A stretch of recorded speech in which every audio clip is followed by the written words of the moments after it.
Lord Mayor Clover Moore wants to narrow footpaths and remove an entire lane of traffic to install a 2-lane, concrete-bordered cycleway along 7 blocks, one of the city's central and narrowest arteries.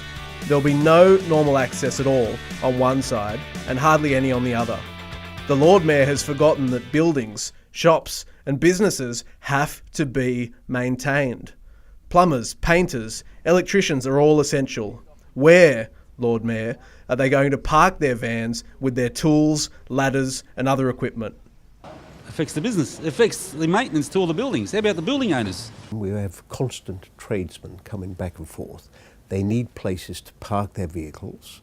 And of course, with a one bus lane and one through lane, plus a bicycle lane, it means that you cannot stop a vehicle outside at all without stopping the traffic. What's going to happen is we're going to have a dedicated cycle lane, which will now mean that the vehicle, the garbage truck, will be parked in the bus lane. We have electricians, air conditioning servicemen, we have plumbers, carpenters, painters. We have been painting one of the vestibules only recently, and without the ability to park, these people simply won't want to come here. If it's too difficult to deliver their goods, they'll go somewhere else. Hey, what if there's a blackout? You can't park here. You've got to park down down, I don't know where the next loading zone is. Some of the serious impacts we'll see with the planned cycleways that is now being touted is the difficulty we will have with our service providers, plumbers, electricians, elevator mechanics, air conditioning people. The vans can't fit under the buildings. They've got ladders on them, so we can't pay at a pay station. We have no on-site parking, of course. The only parking that we do have is across the frontage of our building, which is exactly where the proposed cycleway will be constructed.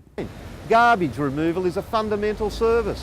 When do they want us to do that? Do we supposed to apply to have a lane closed every week, 3 times a week, for the purpose of removing garbage? It just becomes practically impossible. If I have to park in another street, a good distance away from the job site, I would have to do more than 2 trips, probably. We needed ladders and tools and cable and tubes, whatever. There's more time. Who's going to pay for that? The customer, the client, the building owner? Who's going to wear that? They're going to say, oh no, too expensive. There's no provision or thought gone into how the services to the building are going to be maintained. And we've got to go do a service call up in one of the buildings up there, and we have a 30-minute loading zone there that if it wasn't there, how do we park? How do we service the building? On a daily basis, we obviously have food and beverage delivered to the hotel. We have a linen service, of course. Likewise, that has to be collected. Rubbish has to be collected.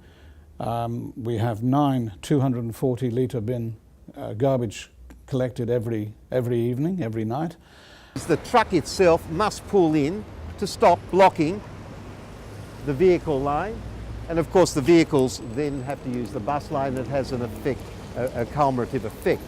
I support the campaign to save our streets, 100%. You'd be surprised if the Lord Mayor had ever parked outside a building and brought in her ladders, heavy tools and other equipment. Until she works out how businesses can have normal access, she has to consult first and get a proper cost-benefit analysis. This is before we have another white elephant imposed at enormous cost to business along the 7 blocks of Castlereagh Street. Save our street.